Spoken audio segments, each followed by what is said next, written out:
নমস্কার প্রিয় দর্শক বন্ধুরা, হরে কৃষ্ণ ইউটিউব চ্যানেলে আপনাদের সবাইকে আবারও একবার জানাই সুস্বাগতম। কালো তুলসী কি বাড়িতে রাখা অমঙ্গলজনক? কালো তুলসী কি পুজোয় লাগে? চলুন তো কি বলছে জেনে নেওয়া যাক। কালো তুলসীকে শুদ্ধ ভাষায় কৃষ্ণ তুলসী বলা হয়। তুলসী মাত্রই ভগবানের অত্যন্ত প্রিয়। কি কৃষ্ণ তুলসী কি গৌর তুলসী? সকল বর্ণের তুলসী অতি মাহাত্ম্যপূর্ণ। কালো তুলসী বাড়িতে রাখা অমঙ্গলজনক, একথা যারা বলেছেন তারা তান্তুই অজ্ঞ, বৃহন্নারদীয় পুরাণে যজ্ঞ ধ্বজ অখ্যানের শেষ উল্লেখ রয়েছে। যে বাড়িতে তুলসী বৃক্ষ থাকে না সেই বাড়ি অমঙ্গলজনক। তাই সেই কারণে প্রত্যেক সনাতনী গৃহে তুলসী বৃক্ষ রাখা অবশ্যই উচিত। তুলসী দেবীর পরিচর্যা, আরতি, তুলসীতে জলদান প্রভৃতি করা উচিত। শ্রী বিষ্ণুর রহস্যের উল্লেখ রয়েছে। কৃষ্ণবর্ণ বা হরিত বর্ণ সকল তুলসী শ্রীকৃষ্ণের বাল্যবা এবং কৃষ্ণপক্ষিয়া বা শুক্লা পক্ষিয়া বা উভয় বিধ দ্বাদশী তিথি শ্রীহরির অতিশহ প্রিয়। যাবৎকাল পর্যন্ত তুলসী বা মঞ্জুরি না পাওয়া যায় সেই পর্যন্তই কৌস্তভাদি রত্নগুলি গর্ভ প্রকাশ করিতে পারে, অর্থাৎ তুলসীর কাছে তাহারা হীনপ্রভ হইয়া যায়। অর্থাৎ কৃষ্ণ তুলসী কেউ এখানে অত্যন্ত মাহাত্ম্যপূর্ণ বলে উল্লেখ করা হয়েছে। পদ্মপুরাণে উত্তরখণ্ডে শ্রী বৃন্দা উপাখ্যানের শেষে উল্লেখ রয়েছে। কৃষ্ণবর্ণ তুলসী শ্রী বিষ্ণুর প্রিয় হলেও গৌরবর্ণ তুলসীর বিশেষ রূপ প্রিয়া, কিন্তু কৃষ্ণবর্ণা তুলসী ও ভগবান শ্রীকৃষ্ণের অত্যন্ত প্রিয়। শ্রী বিষ্ণুর রহস্য আরও বলা হয়েছে, যিনি কৃষ্ণবর্ণ তুলসী দ্বারা ভক্তি সহকারে শ্রীকৃষ্ণের অর্চনা করেন, লক্ষ্মী দেবী চৌধুরী বিষ্ণু সেই ধামে বিরাজ করেন, সেই ধামে তার গতি হয়। অর্থাৎ কৃষ্ণ তুলসী দ্বারা যে ব্যক্তি ভগবানের পূজা করেন তিনি বৈকুণ্ঠ ধাম প্রাপ্ত হন। পদ্মপুরাণে উল্লেখ রয়েছে, যিনি কৃষ্ণবর্ণ ও গৌরবর্ণ তুলসী পত্র দ্বারা ভগবান শ্রী জনার্দনের অর্চনা করেন সেই মানব দেহত্যাগের পরও শাশ্বত বৈকুণ্ঠ ধামে গমন করেন।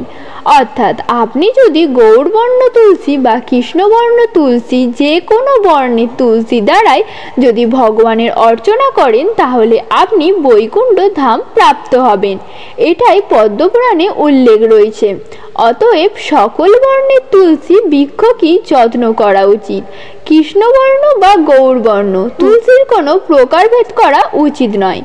নারদ পুরাণে উল্লেখ রয়েছে, বাসি ফুল ও ফল বর্জন করিবে, তুলসী পত্র ও গঙ্গা জল কিন্তু বাসি হলেও পরিত্যাগ করিবে না।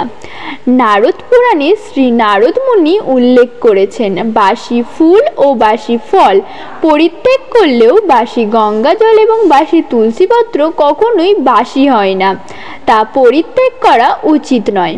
শ্রী বিষ্ণুর রহস্য স্কন্দন পুরাণে উল্লেখ করা হয়েছে, যিনি তুলসী পাতা লইয়া ভক্তি করে শ্রী বিষ্ণুর পূজা করেন তাহার দেব অসুর ও নর প্রবৃদ্ধি সকলের পূজা করা হয়। অর্থাৎ গাছের মূলে জল দেওয়ার মতো বিশ্বমূল্য শ্রীকৃষ্ণের পূজা সকলের প্রতি হন।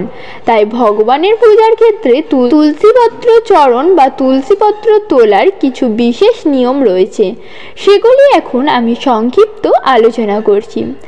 ডান হাত দিয়ে একটি একটি করে তুলসী পত্র ও মঞ্জুরি শুদ্ধ পাত্রে রাখতে হবে। স্নান না করে অবস্থায় তুলসী পত্র চয়ন করিবেন না। কোন কোন দিন তুলসীপত্র চয়ন করা যাবে না সেই সম্পর্কে শাস্ত্রে উল্লেখ রয়েছে। দ্বাদশী তিথি, আমাবস্যা, পূর্ণিমা, সংক্রান্ত, রবিবার দুপুরবেলা, রাত্রিতে, গ্রহণকালে তুলসীপত্র চয়ন করিবেন না। তাহলে কখন চয়ন করা যাবে? সকালে ও বিকালে চয়ন করতে হবে। একাদশী ক্ষেত্রে যদি দ্বাদশী যুক্তি একাদশী হয় তাহলে সেই দিন চয়ন করিবেন না, তার আগের দিন অর্থাৎ একাদশীর আগের দিন চয়ন করতে হবে। সব থেকে ভালো হয় প্রতি একাদশীর আগের দিন বেশি করে 3-4 দিনের জন্য তুলসী পাতা চয়ন করে রাখতে পারেন এবং তুলসীপত্র বাসি বা শুকিয়ে গেলেও নিবেদনযোগ্য অর্থাৎ নিবেদন করা যাবে।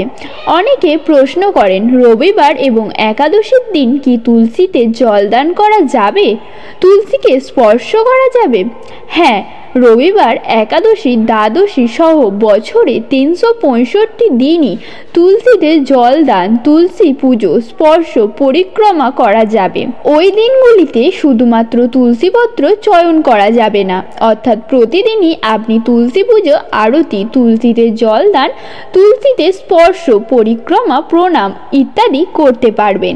এর মাধ্যমে আপনি সকল প্রকার পাপ থেকে মুক্তি হবেন, আপনার দেহ পবিত্র হবে, আপনি ভগবানকে সন্তুষ্ট করে ভগবানের বিশেষ কৃপা লাভ করতে পারবেন, অন্তিমে ভগবত ধাম প্রাপ্ত হবেন। সুতরাং শুক্লবর্ণ তুলসী বা গৌরবর্ণ তুলসী এবং কৃষ্ণবর্ণ তুলসী উভয় দ্বারাই ভগবানের সেবা পুজো করতে পারবেন। তুলসীতে জলদানের মন্ত্র, তুলসী দেবীর প্রণাম মন্ত্র ও তুলসী পরিক্রমা মন্ত্র এখন আমি দিচ্ছি। তুলসী জলদান মন্ত্র: ওম গোবিন্দ বল্লভং দেবীং ভক্তি চৈতন্য কারিণীম স্থানপয়ামি জগদ্ধাত্রীয়ং বিষ্ণু ভক্তি প্রদয়ানিম। তুলসীর প্রণাম মন্ত্র: ওম বৃন্দায় তুলসী দেবীয় প্রিয়ায় কেশবস্য চ বিষ্ণু ভক্তি পদে দেবী সত্যবতী নমো নমঃ। তুলসী প্রদক্ষিণ মন্ত্র: জানি কানাহচ্চ পারানি বৃক্ষঃ ত্যাদিকানি চ তানি তানি প্রাণশ্চন্তি প্রদক্ষিণী পদে পদে। ভিডিওটি এখানেই শেষ করলাম। ভিডিওটি শেষ পর্যন্ত দেখার জন্য আপনাকে জানাই অসংখ্য ধন্যবাদ। হরে কৃষ্ণ।